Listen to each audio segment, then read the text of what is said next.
नमस्कार दोस्तों, आज मैं आपको तिल चौथ व्रत में सुनी जाने वाली गणेश भगवान की कहानी सुनाने जा रही हूँ। प्रेम से बोली गणेश भगवान की जय हो।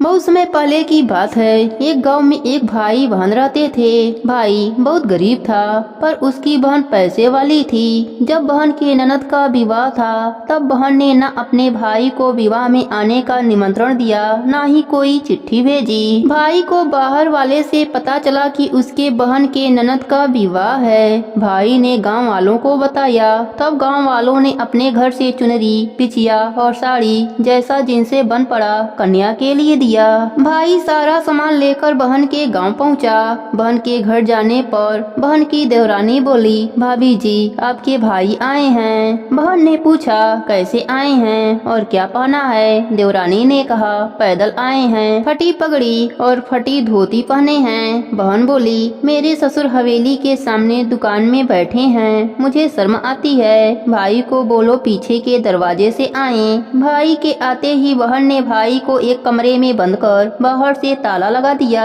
एक तरफ लड़की का विवाह हो रहा था, गाजे बाजे बज रहे थे, अतिथियों को भोजन कराया जा रहा था, और दूसरी तरफ भाई को कोई पानी तक पूछने वाला नहीं था। भांजे की बहू को दया आई और उसने दरवाजा खोल दिया। दरवाजा खोलते ही भाई वहां से भागा। 2 दिनों से भूख प्यास के कारण उसे चक्कर आने लगे। रास्ते में गणेश जी का मंदिर था, वहां जाकर गिर गया। रोते रोते गणेश जी को अपनी व्यथा सुनाई और बोला, आज मेरी गरीबी के कारण से मेरी सगी बहन ने मुझे धिक्कार दिया। घर जाने पर मेरी पत्नी जब पूछेगी कि विवाह से क्या मिठाई लेकर आए हैं तो मैं क्या जवाब दूंगा। गणेश जी को उस पर दया आ गई और वह बोले, मेरे बगीचे से ककड़ी और तरबूज तोड़कर ले जा। भाई ने ककड़ी तोड़कर झोला भर लिया और अपने घर गया। घर जाते ही बच्चों ने पूछा, पिताजी बुआ के यहाँ से हम लोगों के लिए क्या लाए हैं? झोला खोलते ही छोटे तरबूज सोने के गेंद में बदल गए। बाकी तरबूज काटे तो उनमें से हीरे मोती निकले। पत्नी बोली, आप बहन के घर से इतना कुछ क्यों लाए? आपकी बहन ने हम लोगों को बहुत ज्यादा दे दिया है। भाई ने कुछ जवाब नहीं दिया। गणेश भगवान की कृपा से उनके दिन बदल गए। भाई का काम धंधा जोरों से चलने लगा। धीरे धीरे गहने बने, रहने के लिए मकान बन गया। पत्नी बोली, ननद जी को बुला कर लाओ। भाई नए कपड़े नए जूते पहनकर रथ में बैठकर बहन को लेने गया। देवरानी बोली, भाभी जी आपके भाई आए हैं। बहन ने पूछा, कैसे आए हैं और क्या पहना है? देवरानी बोली, रथ में बैठकर खूब ठाट बाट से आए हैं। बहन बोली, मेरे भाई को बोलो कि हवेली के सामने से आए, मेरे ससुर देवर जेठ देखेंगे। भाई का बहन ने खूब स्वागत किया। भाई बोला, मैं तुम्हें लेने आया हूँ। बहन बोली, मुझे भी बहुत दिन हो गए हैं, चलो मैं चलती हूँ। भाई बहन को लेकर अपने घर आया। भाई और उसकी पत्नी ने बहन का खूब आदर सत्कार किया। जो चीजें मांगी सब बनवा कर दिया। बहन बोली, भाई मुझे जूते चाहिए। भाई ने मोची को बुलाया और कहा, मेरी बहन के लिए ऐसी जूती बनाओ जो मुँह से बोले। भाई ने बहन को बहुत सारा धन देकर विदा किया, पर अभी तक जूती नहीं आई थी। बहन रवाना होने लगी।